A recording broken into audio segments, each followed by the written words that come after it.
All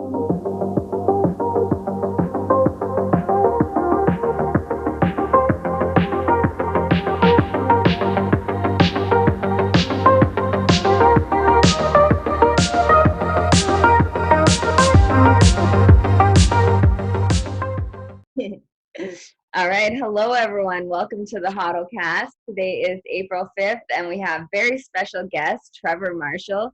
Trevor was my paddling coach at Mic Mac in the late 90s, early 2000s, and I consider you always, Trevor, as one of my biggest mentors. You taught me and everyone in our group so much about how to think about life and how to approach any problem. So I'm so glad to have you on. Wanted to talk to you today about how to stay mentally tough during this quarantine period. I know for myself and a lot of people I'm talking to, it's a bit hard to stay motivated with so much uncertainty in the air. So I thought, with your go-getterness, it'd be a good voice here. But thanks, Trevor. So I guess first, maybe introduce yourself and your background and whatnot. Well, first of all, thank you for inviting me to this first ever iPod. Is it iPodcast? That's the old machine people used to use. What is this thing called? A podcast. Oh, a podcast. There we go. Hey, so I'm so out of it. So, anyways, this technology kills me, but we'll talk about that later on. But so my name's Trevor Marshall, currently 48 years old. I don't coach high performance anymore. I do miss it, but I work for the city as an HR firefighter. I have two boys that are 16 and 18. I currently have been with a partner for 10 years now. She's hung out with me for a little bit or is trying to hang out with the craziness of myself. I live in Porter's Lake, which is in Nova Scotia, Canada. So, and so I'm excited when you gave me a call yesterday to do a thing on the podcast. So excited. Let's keep going. All right, thanks, Trevor. Well, the first question I wanted to start off with, how many national war canoe races have you won? And we might need to explain what war canoe is because my podcast is mostly Americans focused on Bitcoin. Sure. Well, war canoe is, the sport itself is called sprint canoe kayak. And the war canoe itself has 14 individuals. You have 7 on the left, 7 on the right, and then you have what is called a coxswain in the back, who is usually your coach. They go over certain distances, but in your category, as in the women, it's over 500 meters and usually takes anywhere in around 2 minutes or less. So people can relate it to more of a track. So if you're doing a 200-meter sprint or 100-meter sprint, that's pretty much what we do, but on flat water. Mm-hmm. So you asked how many national championships I won, and honestly, I have no clue. And I think in sport, like when I got into sport, I always wanted to compete to win. And I think we'll talk a little bit about the word win later on. But I never, I know that I was regarded in the 90s, literally from the 90s and even up till the early 2000s as the most winningest war canoe coach in the country. But I had a lot of women's war canoes I won, and as well in the men's side, but definitely more on the female side because I spent more of my time in that area. But so I don't know, but a lot. And but moving forward into this, I think that what I do remember is athletes like yourself, a gazillion athletes, in the journey that we all had to get to the podium. And so I remember more things of the Florida training camps. I remember more of running in the rain, sleet, rain, cross-country skiing, swimming in the mornings, the weight training. I even went as crazy as getting athletes to mentally believe they could achieve the impossible. And so I would line up and I believe you were a part of this, where I'd get my 15 passenger van and say, okay, you're going to push this van up the hill. And the hill, as you can remember, was crazy steep. And, in the beginning, everybody's like, that's impossible, and whatever else. Well, with one person it is, but when we were doing stuff as a crew, you quickly knew that if you had 20 involved, and because of war canoe, yes, it was 14, but usually there was 5 or 6 extras trying to make the boat, that working as a team, then they could accomplish moving that van up the hill. And so anyways, it was crazy stuff like that. So I'm always about the journey, not necessarily about, the accolades of a medal. Mm-hmm. Yeah, for sure. There was a lot of journeys. I remember there was sometimes we'd do just the training. Like every time I think back of it, it just seems like insane to think what we did there. And yeah, but it was. Hey, Thomas. Thomas just got here. Wicked. What's going on, Thomas? Nothing. But so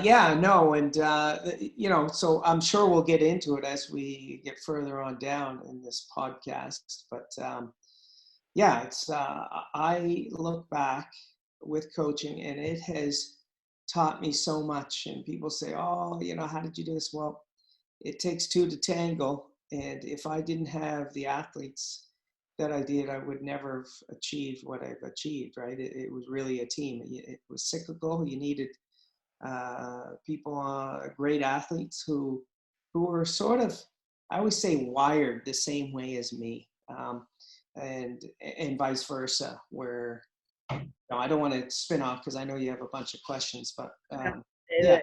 Yeah. Well, crazy.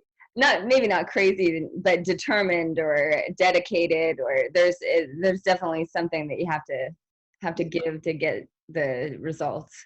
Yeah, well, and truth be told, listen, I was like, when you're coaching, I mean, you start. I mean, I remember graduating at Katy University and thinking, and I took a lot of coaching courses, and I thought, okay, yeah, well, now I'm going to be this genius coach, right? Because I know all of this stuff, exercise physiology, and I know how to write the perfect training programs and et cetera. And the reality was, I wasn't a very good coach. I tried, and I thought of what my philosophy was. But as you grow, you pick things that are, I'll be honest. I ruined a lot of athletes figuring out how to become a better coach. In that, what I mean ruined is, technically, maybe I wasn't at par what I needed to be as a younger coach. I didn't understand the physiological side of the body, because you can read all the books you want until you're in the trenches and absolutely figure out how to make people tick, how to understand when they are tired, and writing programs that both meet the physical component and the mental aspect. And then, the synergy of getting all of that together. And then on that one moment, on that one race day, that you have to find perfection, right? And it's the hardest thing to do. And for anyone to say that they were an amazing coach coming out of the gates, I'd say they're on crack, because it's impossible. It's like in anything. You started out in Ontario, didn't you? And your war canoe there, like, broke a record. Yeah. So backing up though, Sash, if you remember, well, I actually started, believe it or not, I started coaching when I was 16 years old. And I did it as a summer job. And like you and like most of the athletes, they do it as a way to you get a little bit of grant money. So you save some money for schooling or a car or whatever kind of payments that you have. And so for me, I started, and I think this is really important because you talk about being whether behavior is learned or whether it's in you internally, how to motivate these things. When I was a childhood, and I'm going to back like in days when I was like 6, 7, 8, 9, 10, and I remember, and it was funny. I lived in a subdivision in the boonies a bit, but there was a lot of kids around, and they would always come knocking on the door for me to organize, whether it was a hockey game or whether it was an imaginary guns game in the woods, whatever was going on. I always seemed to, and I didn't really realize or understand. I was a leader within that community of our own age group. I didn't even really know how or what I was doing. But I do remember, and which was kind of crazy, because kids were doing what I wanted to do and whatever else. I remember some parents were like, he's almost like a cult leader. And I remember my parents sitting down with other parents, them trying to understand, like, how is it that he influences these kids to do these things? And like I said, I was a child, so had no clue. And then so moving forward, I always knew, and I knew I had some way of getting people to follow. And I didn't understand how I was doing it, but people were doing it. And any sport that I was involved in, I was usually a captain or a leader that way, or an assistant captain. And so it just snowballed to then I really knew how to draw the best out of people. And that's where sort of I went into coaching. I remember coming at a phys ed. I took a phys ed degree at Acadia University. Thought I was going to be a teacher because I thought coaching, you can't make a career. So I'm not going to go that route. So I'll become a teacher because I knew I didn't want to be in the office. So, but when I graduated, you have to do these interns, and I did a couple interns with school, and I disliked it.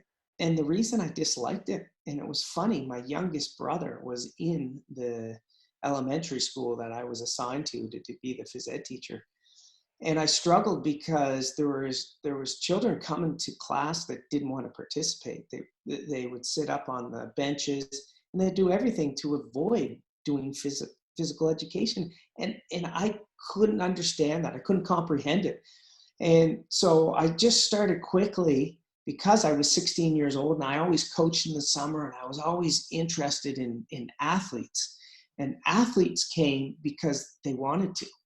You know, that was a difference. In school, they had to. Mm-hmm. And so I started, the wires in my brain started working and saying, you know what, I'm not interested in going. And you know what was funny?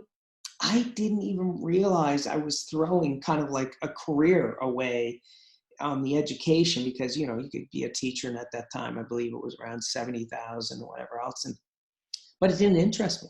It wasn't, it just really wasn't where my heart was. And my heart was, I wanted to work with people who were motivated. So then I applied to 2 positions. It was St. FX University women's coach. Now, for St. FX women's team, and to coach that. But I coach soccer too, as well as canoe kayak. I coach a lot of soccer. And then this North Bay job, which you spoke about there about 5 minutes ago, came up. And I applied for these 2 positions because I didn't want to teach. The motivation wasn't there. And so I remember it was $12,000 to coach at St. FX University as basically an intern. You drive back and forth, go to school, coach, and soccer season's only September to November, basically. And then the canoe kayak job was $40,000 up in North Bay. And I was like, well, this is not rocket science. I'm going to go with the 40,000. I can at least live off that.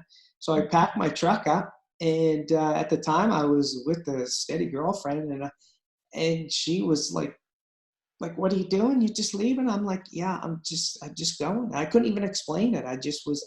So I got in this little red Sonoma truck, and I drove up in the dead of winter, because it was February, the time that I was told to report.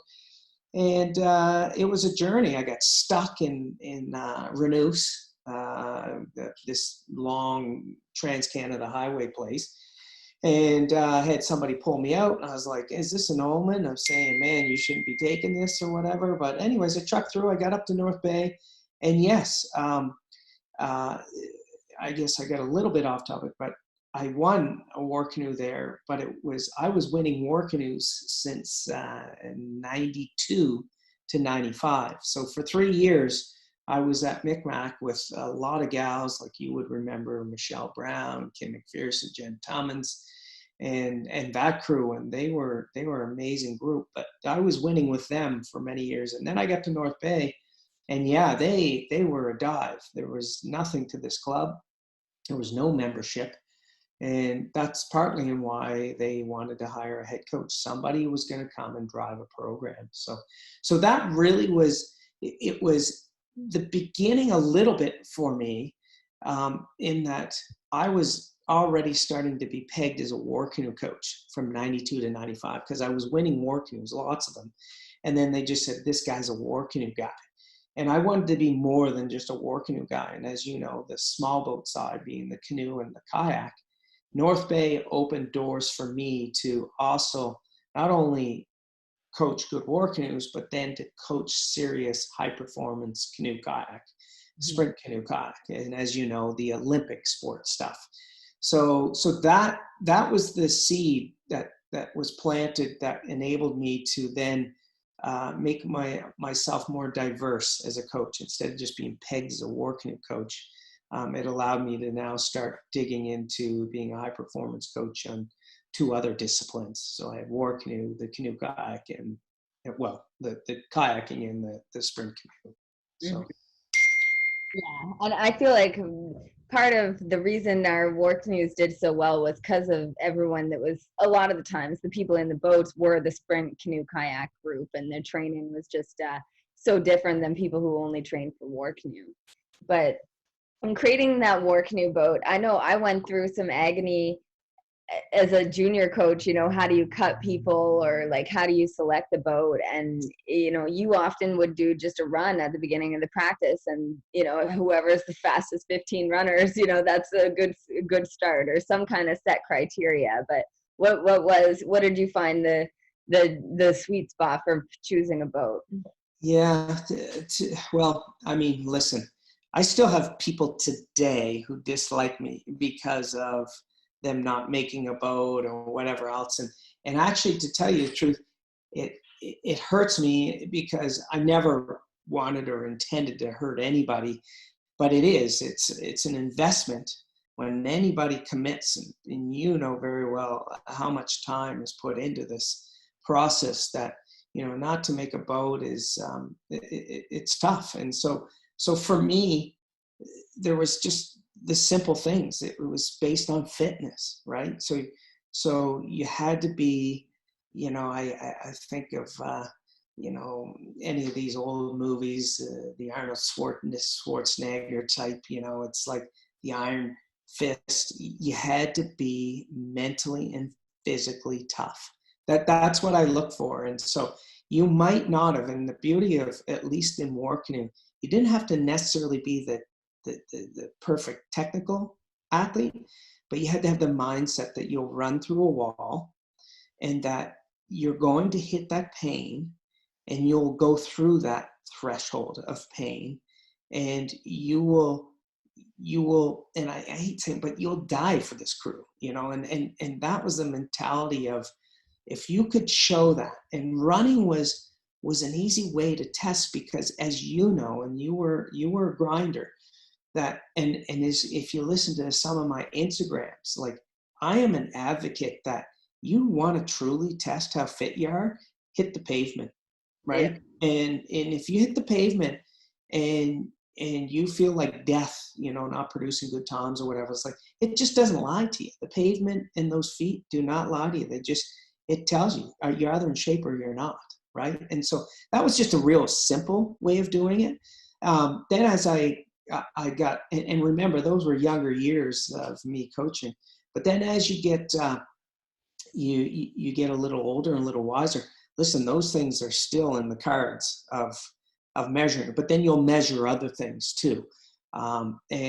You mentioned like the canoe kayak athletes would often make the war canoe. Well, because that was a no-brainer. War canoe, for the most part, was a summer sport. So you could have people come and show up and train 2.5 months when you had canoe kayakers who trained 12 months a year, year after year, that you knew these people were machines, quote unquote. So for me, that was simple. Canoe kayaker, was going to make the boat over somebody that was saying, they're around for 2 months, So that, and then I think you even spun later when we were having some dialogue yesterday of, younger athletes, sometimes I'd pull younger athletes up into a more senior boat. Well, you remember the Jamie McCarthy's. I remember her because she was a young, go-getter, but I had no problems chucking her in a boat with older people because I knew where her headspace was. I knew she would do anything to win, right? I knew Sasha Hodder would do anything. Jamie together for the midget K2 and 97. Yeah. My arms used to sometimes get like tight at the end of races, and it started happening with 100 meters to go. We were like fighting for third place with Chima, which happened to be Jill D'Alessio, and I forget who else was in the boat actually, but I could just feel Jamie, like it just 200 meters to go, and I just felt her. I was like, oh my God, this girl's like on fire. she just motored us through that finish line. Yeah, she was. Yeah. And that was in Lac Beauport, if you recall, right? And I think, was that Lac Beauport in Montreal? Whistler. And then she Whistler. Okay, yeah. That's right.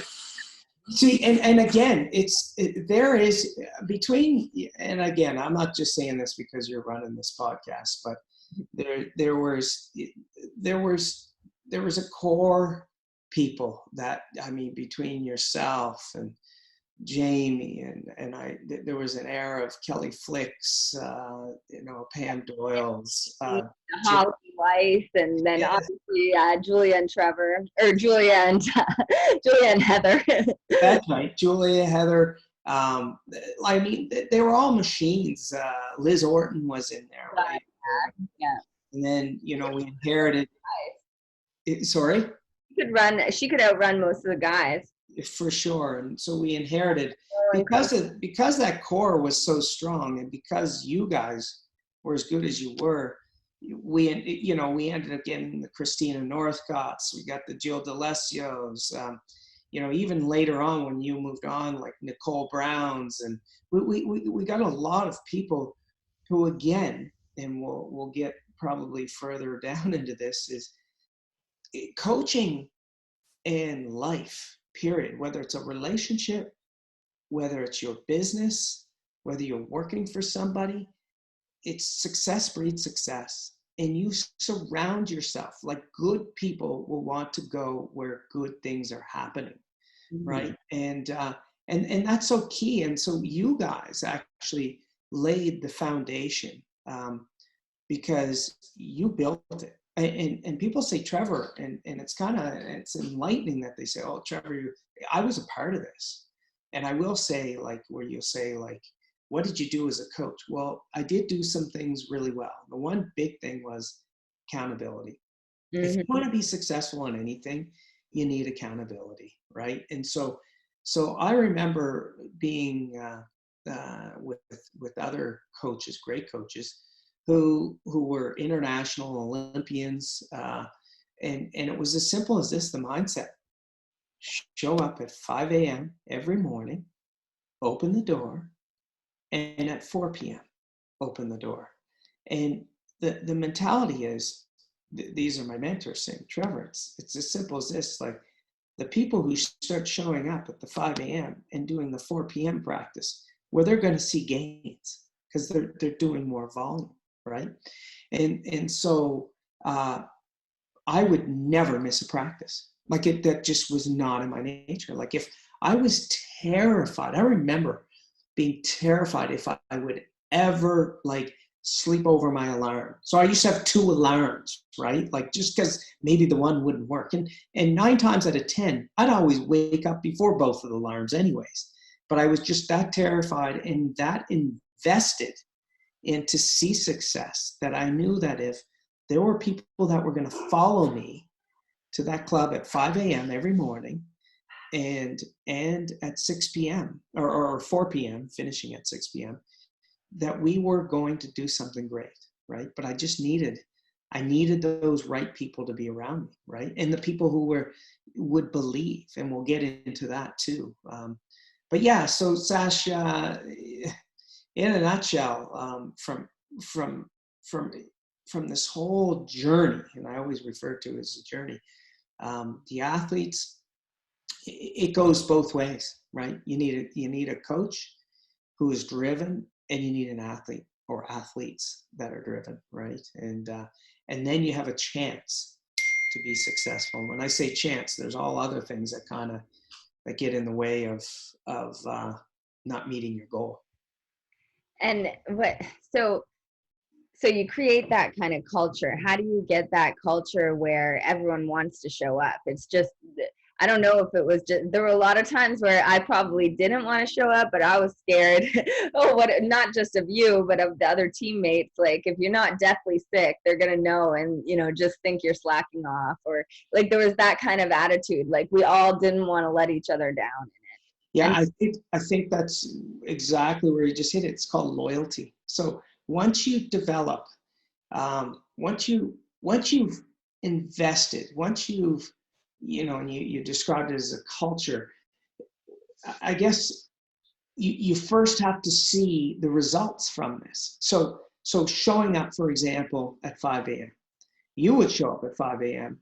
and the other person would show up just in the afternoons because it's hard to get up early in the morning, right? So, but all of a sudden, Sasha Hodder is now starting to move ahead, or was behind and moving ahead of this person. But either way, they're now starting to separate themselves from that person that's putting less volume in.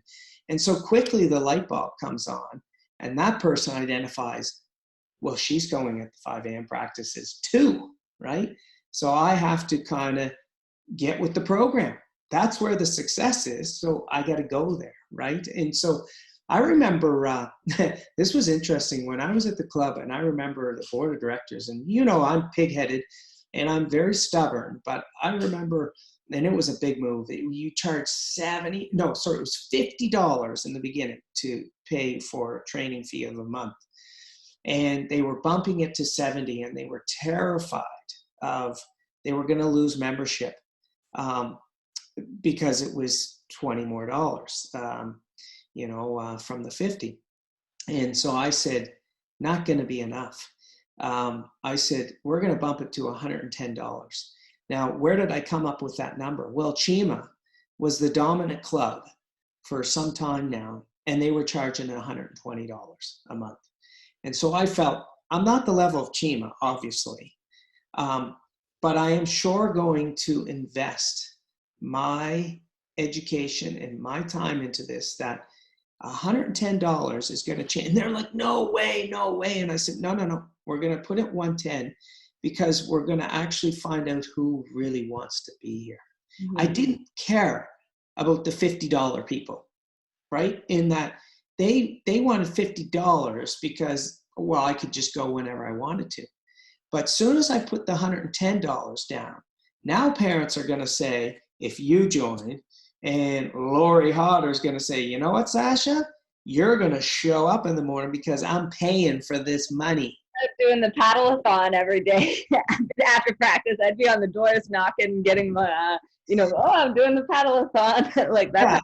Yeah. So it works that way that you have to value. And so I put value to what I was going to do. And so, yeah, in the beginning, there wasn't huge numbers, but the few that did come, I knew, and I told them that I will make a difference and I will make you better. I could promise that. I knew that because I knew just pure on volume, not knowing, like if I didn't even know any technique and blah, blah, blah, if I just got them to show up for 2 times a day, I knew that was going to be a recipe for success. So, and it was. And so then quickly, I remember you telling me when I was coaching the younger ones, like the peewees or the Adams, like 10 to 12-year-olds. And you said, just get them out around the Bull Rock, like which is 4 kilometers. Do that with them every day. It doesn't matter what you do in the process of getting around the Bull Rock. And it really worked. Like, all they need is just time in the boat. yeah, and as you know, that falls into volume, but then also falls into, well, we got to paddle, and these are youngsters, right? But now I probably want to paddle a little more efficient for 4K than paddling all crooked for Yeah. 4K, right? And so it starts to reinforce technique, good habits, right? Because it's a distance now. And they know that they got to have they're going to have so many X amount of strokes to get back, right? So, and that's, and never mind, and we'll even get into like parents probably, but if you recall that too, it was, for me, it was like, if you want to be a coach, you want your parents out of your hair. So don't have them where they can scrutinize you while they're all around the dock. Go up, way up there, do what you got to do so that you don't have these people looking over your shoulder and judging you for everything that you do, right? And I found, like, the Florida training camps, they were the best training I have ever seen athletes excel at, because there was no distractions. And a lot of times parents are distractions, and school's a distraction, these things. And for me, if you could eliminate the parents at least, because we did some crazy stuff, but the crazy stuff works on your mind, right? And they don't get it. If you're a parent, you're a parent. If you're a coach that understands that you need to get to limits that you never thought were possible. And the beauty of coaching is having athletes see that they didn't think they could do it, and then they do it. Mm-hmm. And then when they get on that train of, this is possible, you have what is called belief. And if you have belief is the most powerful thing you can have. And I can tell you, like, from when I talk about like writing training programs, I used to think like I had to be a master, and I had to really like the rest ratio, this, that, whatever else, and think like an exercise physiologist, which the truth is, I wasn't a sciencey guy. I did understand it, but I knew, though, that I was watching other programs that were the worst programs being written, right, down on paper, but were being successful. And so it was, if you're really smart, you look at what's being successful over here and over here, and you take some of that, right? Why wouldn't you? You steal it. And then you put it in as your own coaching philosophy. I'm not saying you do identically, because I never did anything identically to what other, but I stole bits and pieces from people that were making things work. And that was the one thing that I started to understand was, I don't have to get so crazy wrapped around this perfect written training program. No, what I needed was the athletes to understand that if they believed in what I was delivering, that was far more powerful than worrying about, oh, did they have enough rest on this? And will they be rested, perfectly on that day of race day, right? And that's where I got over that a little bit. But then I learned further and later in the career that I would be able to push these athletes so hard and mentally be so tough, that later in my coaching, I started figuring out that I was more, instead of messing around with rest ratio and trying to get it on the day, I would actually just take it to, I'm going to give them more rest. I'd rather have a rested athlete on race day than trying to be like, they were I was a little short on them being, they were a little overworked, right? So I just went on the caution side of saying, I remember I used to do 3 days where I really tailored down, and there was really, and it was the part was that the great part of coaching is teasing them and them bringing the training program down where they wanted to come out of the gates. They wanted to come swinging, right? They like, Trevor, no, I want to go now. And I knew when I was harnessing, I was seeing that energy, it was good, because you knew that the race was hopefully really close, and they just had that energy. They wanted to release it, right? But if you're coming bagged and you're coming in and those are, because you need time to recover, right? So I would always caution on giving them a little more rest before than after, than really trying to time it, because I've timed some where I messed up, like when I said ruined athletes, that they were too fatigued and they weren't as rested as they needed to be. So that is, Sasha, that's the art about coaching. Until you do that, like year after year, and have many, many athletes run through, then you start figuring out, what ticks, right? And understanding the dynamic. Sasha Hodder works completely different from Jill Williams, right? Or from a Heather Blower, or to you're all different. So a great coach is able to mastermind what's going to make Sasha tick, and then yet look over to the right and know what's going to make a Julia Rivard tick, right? Or a Heather Blow, or Liz, like all those names, right? The household names, or a Jill DeLesio. That gal there, you all had like the same kind of characteristics. And one was like, you all were intense, right? You all would fight to get to that finish line, or that end of the piece, and try to win pieces. And I think, and I believe that, like when I was pounding on the with the paddle on the boat and saying, you can do it. Oh my gosh. Right? Like, you can do it. Like I wanted the people in the back to catch them. Like, I just did this the other day running with my sons, and we were doing pole sprinting, and Oscar's the oldest, so he jumps out, and I'm not as fast as I used to be, but I'm in behind. But I'm telling Maxie, like, you can do it. Like, catch him, right? Like, that's the push, right? And then if he's hearing that, the front runner, being Oscar, is like, shit, my brother's behind me and I got to go. My dad's pushing him to catch me. And so I got to kick it in another gear. So it just spins off that if I'm always worried about the first person going, well, it's demoralizing for the people in the back too, right? So I always started to coach from behind and work my way forward. Sometimes stagger us. So like the faster people would start at the back, and That's right. So those are different things, and tactics. That's the word, of tactics, of how to make training more efficient, right? And where everybody thrives. Too, because it's the weather dynamics and stuff, and the motorboat, and we need everyone kind of in certain area. For sure. Yeah.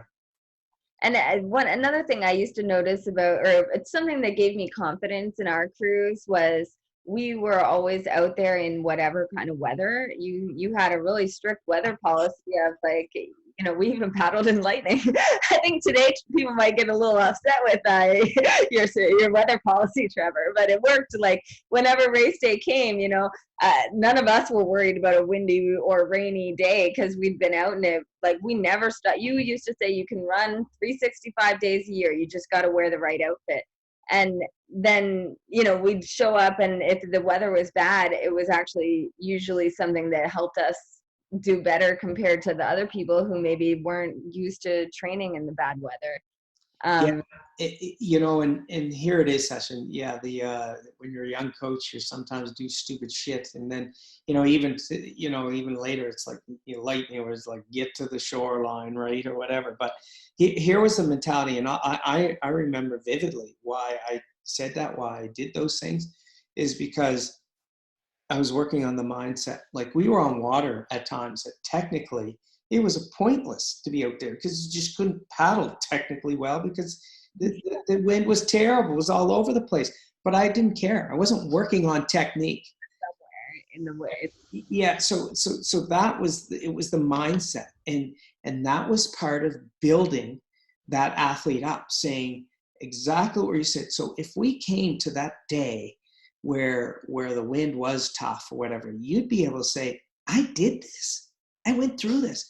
Not be on the shoreline. I remember in Sydney 2000 Olympics, Carolyn Brunet, who was the best in our country.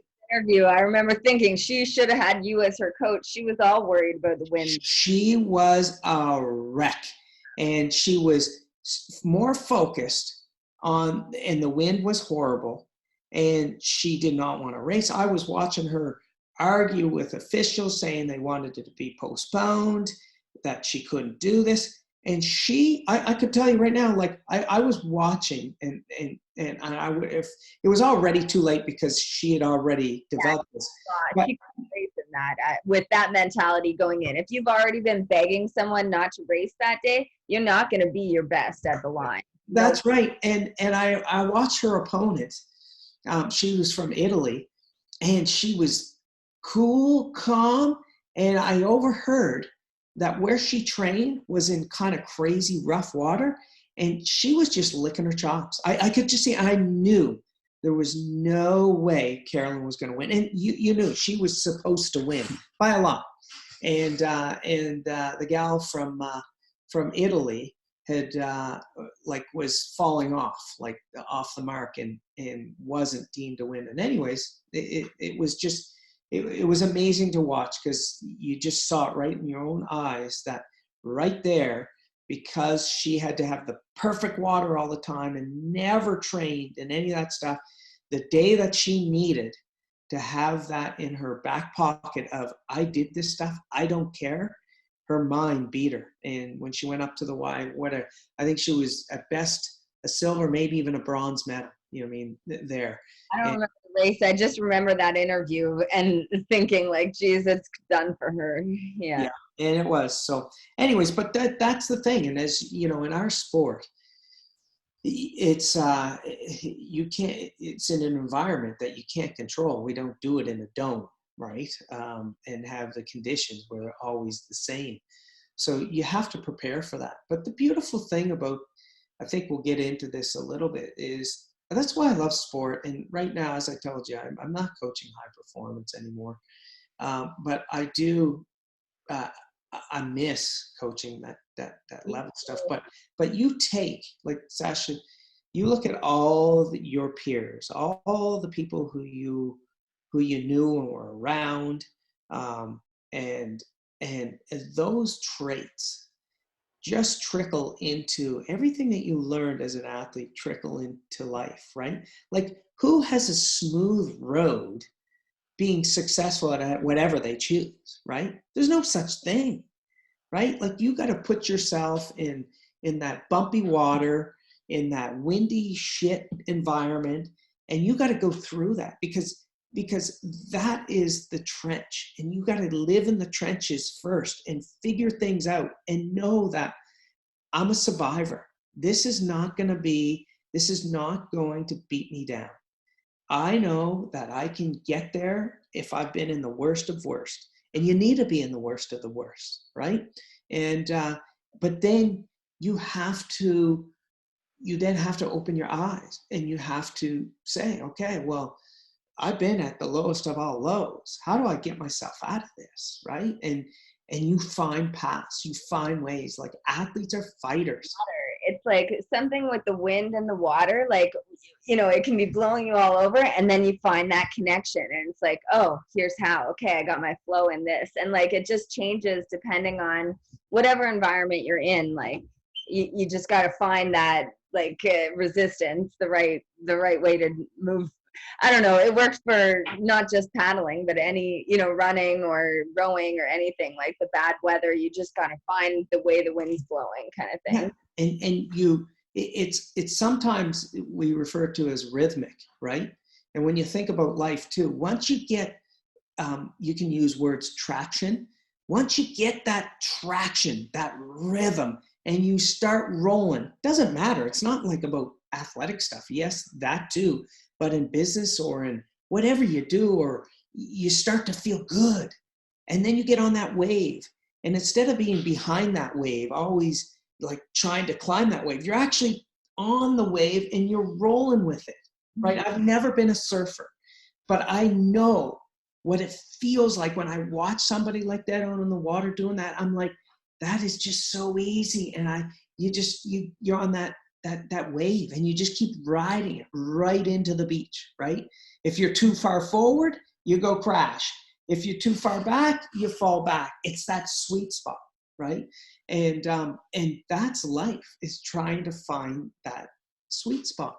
And I mean, listen, Sasha, I can tell you, people know a little bit about me, but like, listen, I had a divorce, and did I want to be there? No, I didn't.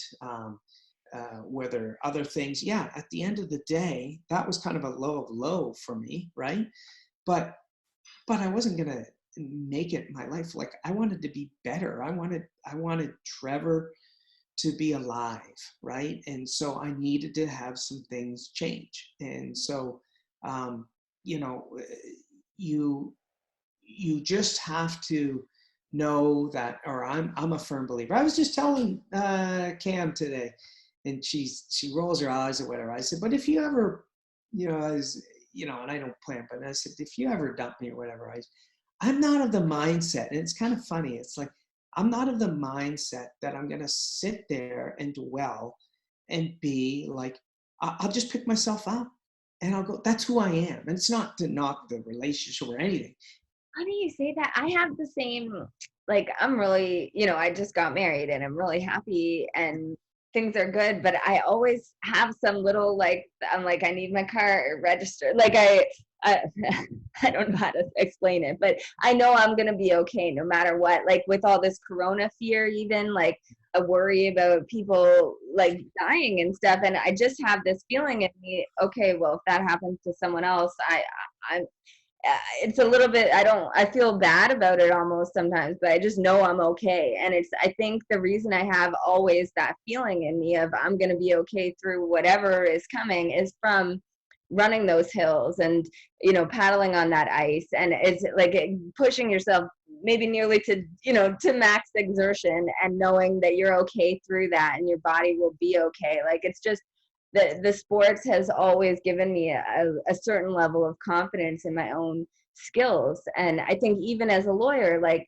I went out into this weird, field of Bitcoin, and there's no textbook to tell you how to do it. And it's just like, I know I'm going to be able to figure it out. If anyone else can, I can. Like, I just have this, I don't share about it much because I think a lot of people would look at that and say, geez, aren't you a little too confident or too cocky, or, look at it as a negative.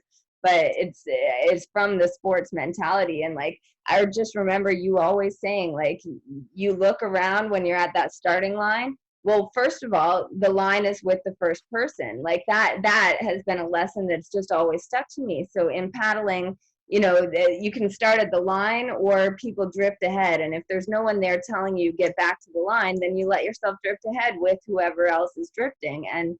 And just that mentality of, like, okay, that these are the rules. Like, it's shifting constantly, and the line is with the first person. And then knowing that wherever that line is, when that, like, siren or the gun goes, you're gonna go and you're giving it your all. And that's just kind of how life is too. Like, it's, I don't know. Oh no, it's you hit it on the head, Sash. And listen, the reality is of athletes, I think, is, and it's not like, I listen, you remember too, like, even in the athlete world, when you say, oh, that person's cocky or whatever, I hate the word cocky. It's confident, and it's understanding themselves, right? And knowing what they're capable of doing. And so no matter what, like, I don't fear, like, I guess, like, people, like, some people define success on money. All right. And I think this is I don't want to lose this line because this is really important. Like, athletes, for the most part, I think once they leave that world, they say, well, they got all this, like, time management, work ethic, drive, all these skills. But on top of that, too, have identified that health is important, right? And so in this time, all right, of this pandemic that's going on in this world, I train every day. And you say, like, we are a lot alike. And I mean, me, you, to all those athletes, because I have the mentality that I prepare and I run. Like today, I was on the stepper, and I have in the mind that if this goddamn disease hits me, I'm going to fight it, right? I don't fear it. I don't want to have it. And I'm taking all the precautions, of being, self-isolated and doing everything that our government's asking. But at the end of the day, we control our health. And our health is a part of what we learned as an athlete, that you can't buy health. And if you don't have your health, you have nothing. Think about it. You can't vacation. You can't spend time with your loved ones, right? Because you're sick, you're in need. And so for me, the power is always with me. And so I always feel that no matter what, like even like tough times, people are losing their jobs and stuff. And even we've been hit financially pretty hard, personally ourselves. But I will find a way. That's just my mentality. I will find a way, but I need to get out of this box to find a way, because that's part of the problem, right? Is I'm not going to sit here and dwell about it, but get me out of this house so I can go and do something. Trevor, you do this. You have just like so much knowledge. You could be doing a lot on of like podcasts and video stuff. I think a lot of people would love to. I would love to do a workout with you, even through something like some medium like this. But yeah, well, just think of it like how. Yeah, and again, if people kind of think of this as health, like that's something they can control. Like that is something we can control. We can't control the virus. We can't control. And sport, like that's what we teach about sport. Don't worry about things you can't control, right? You can't worry about the person to your left, to your right, or the wind or whatever else. Like that, we just talked about the mentality to prepare yourself for those types of conditions. But the water is the bloody same for the person to the right and to the left. It's the same conditions, no excuses.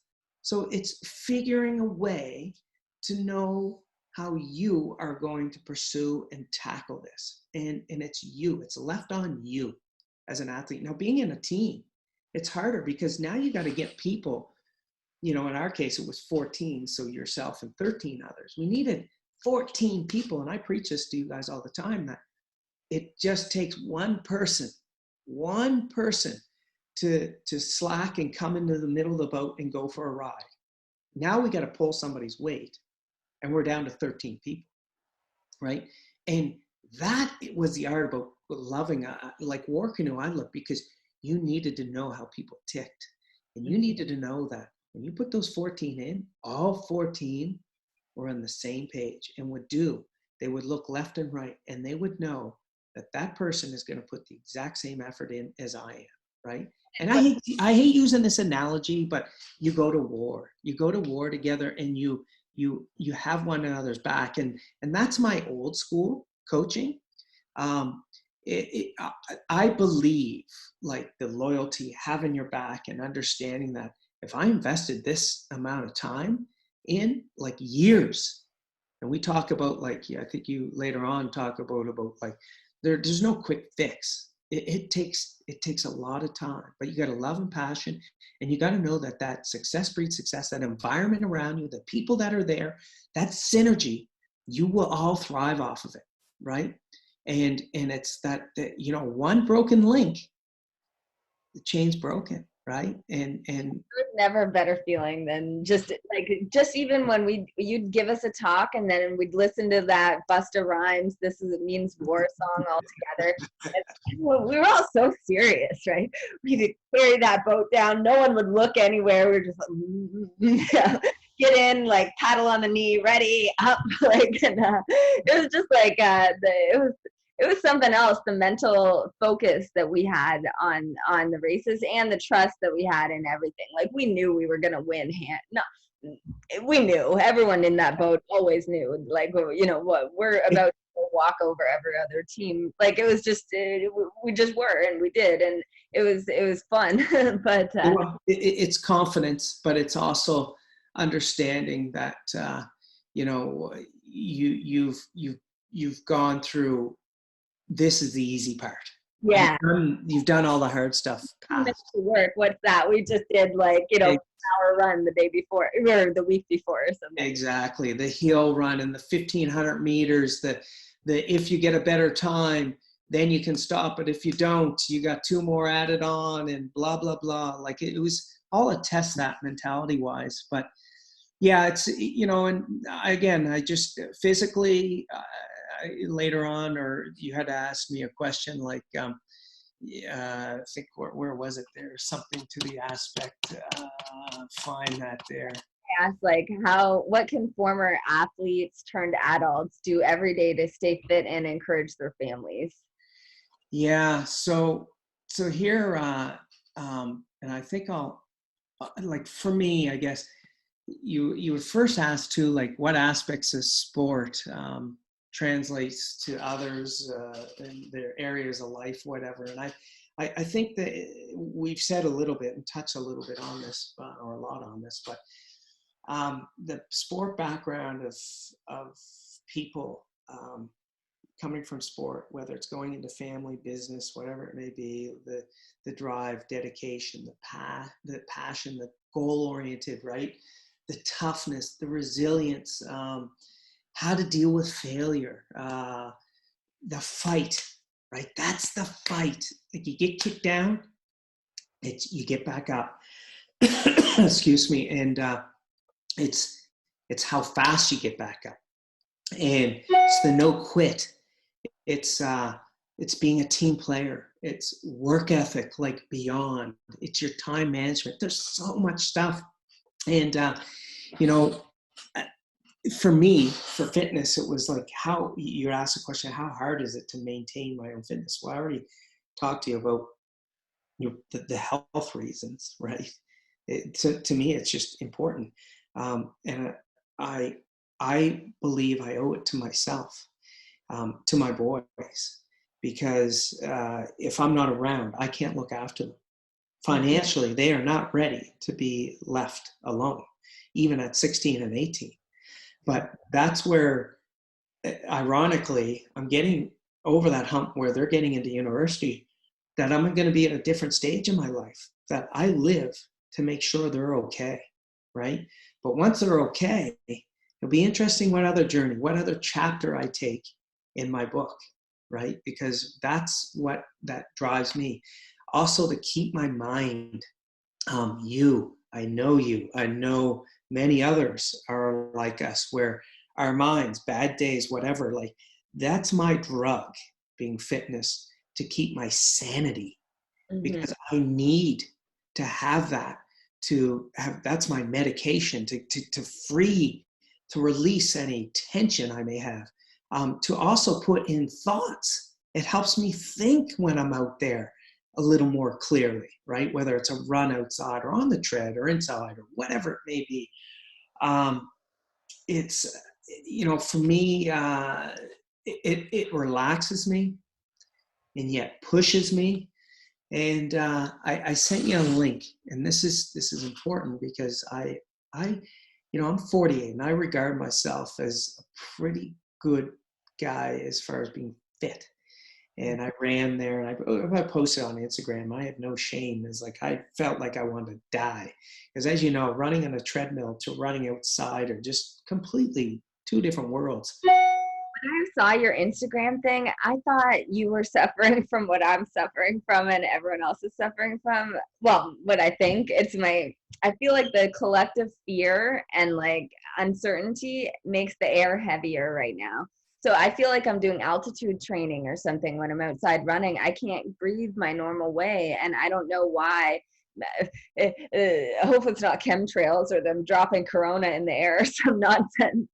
But there's something up right now where like I'm having trouble getting my energy up when I'm outside a little bit. But maybe it's like you said, it's just it's winter has been here, and I need to get it's the test that I'm not in shape enough.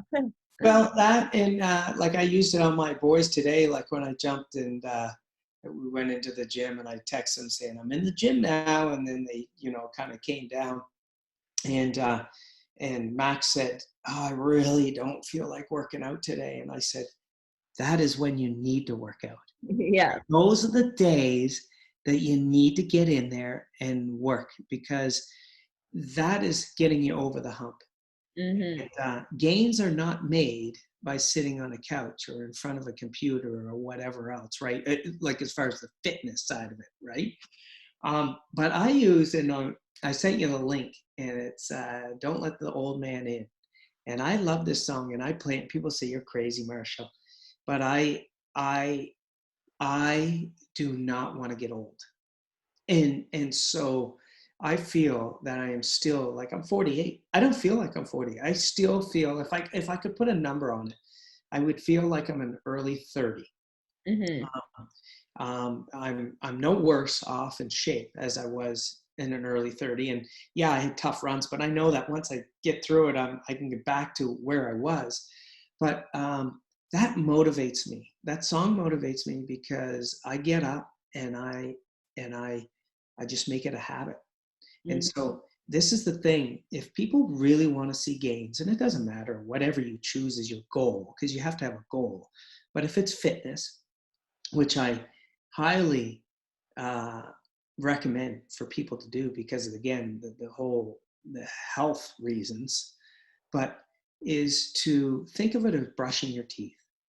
Now you will put time in every evening or every morning, whatever you do, you put a time in before you go to bed or when you get up to brush your teeth. It's the habit. That Twice a day or more.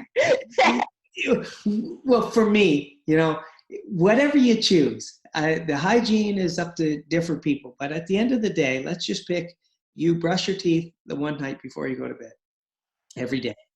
Mm-hmm. And the day that you went out drinking, because we've all done that, and we didn't brush our teeth, and we wake up in the morning and you got that scum on the front of your teeth, you feel like a bag of shit. Excuse Mm-hmm. my language. But it's not good. And so then you go in and get that toothbrush, and it's like, I just feel better. Well, that's fitness to me. That if I don't brush my teeth, that is how I feel in the day of not doing a workout. I feel scummy.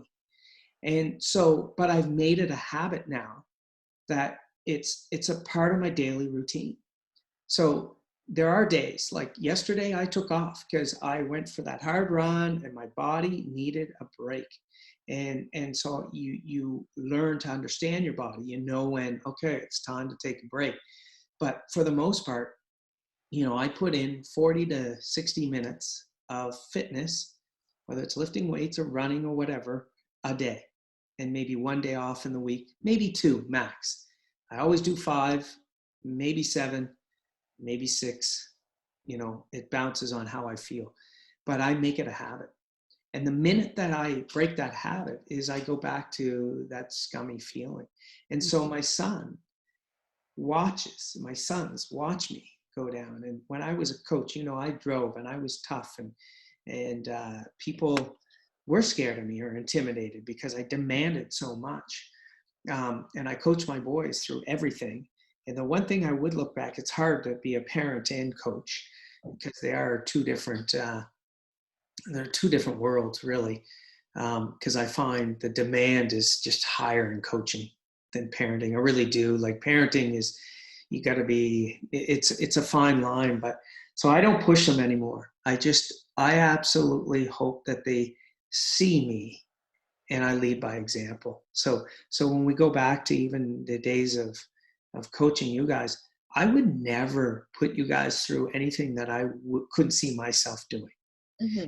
And I find myself, even at 48, I'm not patting myself on the back, but I'm one tough son of a bitch. Like I play with my mind all the time. Like in running, don't kid yourself. Like there are times that I want to stop, but I fight through it.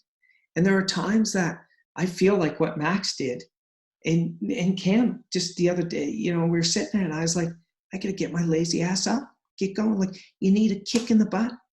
And Cam works out and they all make fun of me because I'm a crazy guy or whatever, but they all follow my routine because I lead, right? And that's what I did when I was 6 years old. I just led by being a person who led by example, right? These are things you want to join, you join. That's up to you. And so when you're in relationships, I'm pretty sure my boys have got a good taste now of 16 and 18 years of me. I believe that anything is possible, but you got to put the work in. And you'll hear me on my Instagrams go when people say, this guy's crazy, but I'm like, gains don't grow on trees. Hard work don't grow on trees, right? That just happens out there, blossoms or whatever else. Like, we got to get in there and we got to grind it out, and it's going to hurt, right? And then we may reap the benefits of picking that apple off the tree one day because of all our hard work. But it's not that easy, right? Life is hard. And I always put it as a book, and I don't even read books, but I always represent it as your life is a novel, and you have chapters all the way through, and each chapter is different, right? And you don't even know, like I said, I'm coming to another end of a chapter here soon where my boys are going to be okay and they're on their own. And to me, I did my part as a father. I supported them financially. I've pushed them, or I've given them my beliefs and philosophy of how to be successful. And hopefully now it's up to them to decide their own path, right? And to sit back and enjoy that. But I'm excited for my next chapter, right? Of what am I doing? I don't know. And it's sort of like in life, like where you set goals, right? Well, I'm at the end of this race soon, and now I got to set new goals, right? Yeah. It's a new year, it's a new chapter. And so I don't know where it is, where I'm at, but as you know, I have an after school program. I have a dragon boat company. I love doing like corporate retreat stuff, like inspiring people. That's what I love doing. And I'm a training officer for the fire department, and people say, oh, you're so passionate, and you and I am, because if you're going to do a job, do it right and inspire. Don't be a deadbeat. Don't be, a bump on the log sort of thing. And so whatever I do, I try to do it to my very best. I am not perfect. That's, none of us are. I've made lots of mistakes in my life, but I don't look back and I can't change it, right? It's been done. But what I can do is, it comes back to the control. I can control where I am now. And so when we talk about, what can a former athlete turned adults do each day to stay fit and encourage their families? I think it's really important.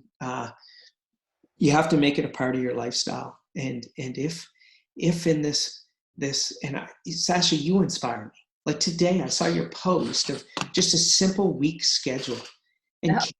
And Cam does this too, like with her groceries and whatever else. It's like you write it down, and when you write it down, then you got to go and achieve it. You got to do it, right? That's the plan. And so in tough times like this, it's like, instead of sitting there and being like, I just watched 4.5 hours of TV and wasted my time, it did nothing for me. And don't get me wrong, there's a time for TV where you put your legs up and I'm like done and have a glass of wine or whatever. But if you just continue to do that day after day, it's like, how were you productive? And I always measure things about being productive. And so for me, athletes, you are programmed. They were programmed of knowing regimen, schedule, whatever. It's, well, in a time like this, that's what you need to do. Just put a schedule. It's changed, but put a schedule in to achieve it. And then don't force anything on your families. Like, whether you got kids, and I've done it, made mistakes.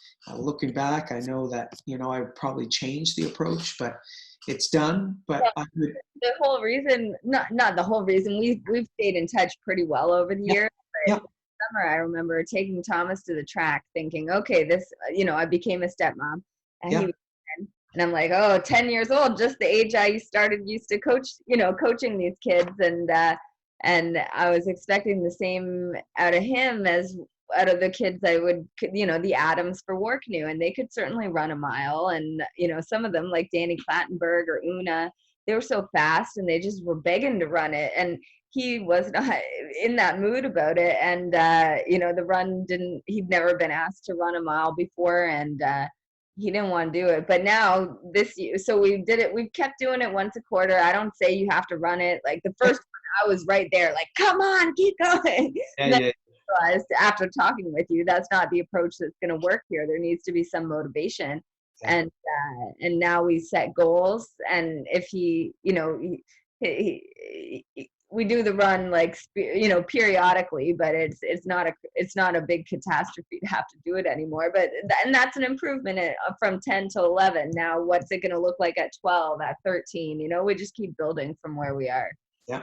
And he'll probably like by you doing this too, by not pushing but developing something where you'll go out and do it or participate or lead by example, you then gain trust, right? And when you gain trust, then it becomes more an inner, like I want to do it because I see the benefits and whatever else. And so I just, I think you lead by example. I guess that's, and a lot of times people try to figure out, like even the coach or whatever, like I think I did a pretty good job of showing up every day and showing that I cared, right? And I think if you do that as a parent, you show up every day, you show that you care, you lead by example, you empower one another. Like I'm sure, like I don't know Jeff's background, but as a if he wasn't an athlete guru or whatever, I know that you've shown him a whole side of that athlete side, right? But there are days that you'll need a kick in the bum, right? And hopefully the partnership is where Jeff is feeling pretty good. He says, no, let's go.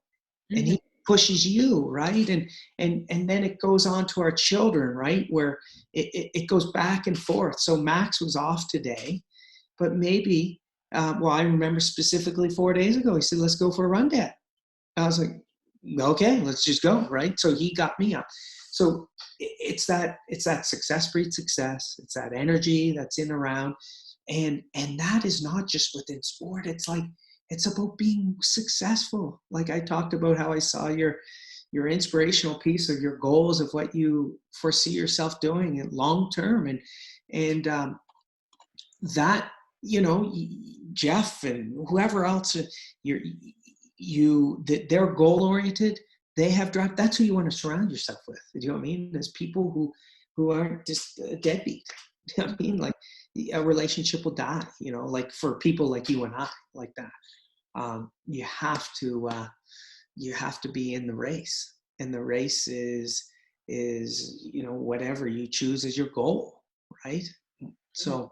Like saying track meet, it's a marathon. That saying, we used to listen to that all the time doing weights, that Ice Cube song. It's like one lyric of a song, but it sticks with me every time that something's not working or something. Like even this podcast, for example, I've been doing it for 2 years now.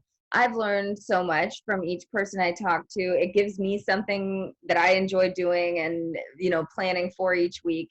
But it hasn't grown. It doesn't make any money. And sometimes I even feel embarrassed. I'm like, oh, I'm still doing it. And just, there's other podcasts out there and they just grow. So they have like 10,000 people watching them. And I don't know what the magic formula for that is, but I'm keeping going with it. And I know someday, I don't know what the topic is. Bitcoin law is what I'm interested in. And that's what's helping me the most to talk about. But I know eventually this is what I enjoy doing, and it's gonna turn into something positive. It already has been positive, but it's gonna turn into a moneymaker hopefully at some point down the road. So I'm just not gonna quit till it does. But and with everything, like you just gotta keep exploring different avenues. Like maybe conversations like this is more interesting than Bitcoin law, or I don't know what direction, but I know from all the years of training and with this, okay, you keep going, you keep trying different ways to make it work. And yeah, I know nothing about Bitcoin, as you know, but I'm sure even Bitcoin people who are immersed into that will learn something or take something from this, because again, if it's a business, listen, reality is, and people don't really understand this, is a lot of things are created. The business models are created from the military and sport. Those two areas are how a lot of these models have been built to being a successful business, or how to build and whatever else. They've stolen it from sport and from the military, right? And so I don't doubt people will gain something from this. And if not, take away a piece where they'll be a little bit motivated. But at the end of the day, when you talk about, and I used to think like, too, I gained like Instagram, I got like 236 followers, and I was like, I don't care. Here's the way I look at it is, and I actually flipped it on how you do it, Sasha, where now you have to join. Like I'm not open to the public.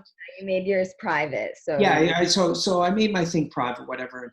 But I've been getting a lot of feedback and people texting me behind, and I care more about the smaller number of people who actually care and are making change than having, like, I don't know, let's say you got 10,000 and let's just say you're in 1,000, right?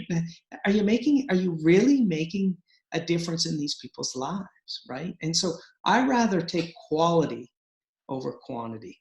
And that's how I'd say it. So whatever your numbers are of your podcast here, at the end of the day, if it's passionate, like today, I like when you asked me, like I spent, Cam's like, man, you're spending like going over all these questions and whatever else. And so it's just my nature. I just want to do or be the best that I can be when I'm given something or asked to do something. And that's the way you are too. You're programmed like that. You're wired like that. And these Bitcoin people are wired like that, right? They want to be successful. And so, drive and all the stuff we talked about sport it's contagious. Like if they take this and then tell me, like any good business person, they have to make it a habit. They have to develop it and make it a habit. And then on top of all this, they have to know that accountability is everything, right? So somebody's got to be holding this program accountable, right? So you're holding this accountable to this, to the distribution of whatever your fan base is there. Maybe you'll grab a little more, but I always go back to what is it you're trying to do? If you're trying to really change people, then go with the quality versus, just people watching the watch. Look at the garbage that's on this social media, right? What people pay attention to. Like, to me, I'm just like, this is crazy, right? But, to each their own. You focus on you again, some of this stuff. You focus on what you can control. You try to influence and make it right. And you turn the page. Start the next day, right? So anyhow, I don't know, Sasha. I said it sometimes. I don't know. I think that now that I'm 48, I've gone through a lot. And even in my current career as a firefighter, learned a lot. I've learned a lot about people. And I enjoy hanging out or chatting to the people like yourself, who ironically have always been throughout my life. And that's more important to me than having some person I don't even know and really it's no influence, right? So you hold me accountable and vice versa. And when we see those videos of us doing stuff, whatever, we know people we know one another as an individual. It motivates me, it motivates you, blah, blah, blah. And you go from there. But set those goals, believe, and anything is possible. That's really where I'm at. And if you get kicked in the teeth, get up and keep moving. I always said, chin up, chest up, keep your feet moving. Chin up, chest up, keep your feet moving, no matter what. And if you can get on that crest of the wave and ride it for as long as you can. You'll come off it, and then you got to figure out how to get back on it, right? And that's just life. That's so good. Thank you, Trevor. No worries, Sash. And listen, thank you for inviting me. We'll find you. Sorry? Where can people find you to follow? So Coach _ Marshall. That is my Instagram. but I really don't care on that. But I have a dragon boat company, and I'm hoping I might even throw this out at you too. But I want to get into the corporate side again, the motivational speaking. I do a little bit of that, but the corporate retreats built around business, built around again taking sport and putting it in. And as you know, I've been immersed in all kinds of little businesses. I've had a graphic design company that housed all these freelancers. That was back with Julia, my ex, back in the day. I ran the Florida training camp. A lot of people didn't know that. That was my own business. That was for 13 years. I ran that. I run an after-school program that's based on active living, right? That's been 11 years now. And started this dragon boat company a year ago, and now I just do it for our community. And then ultimately, I'd like to branch off and travel with it a little bit and teach what we learned from sport and put it into business. So you can either get a hold of me at narrows9.com. That's my dragon boat company, and or Life Maps, LIFEMAPS.cc. That's my after school program.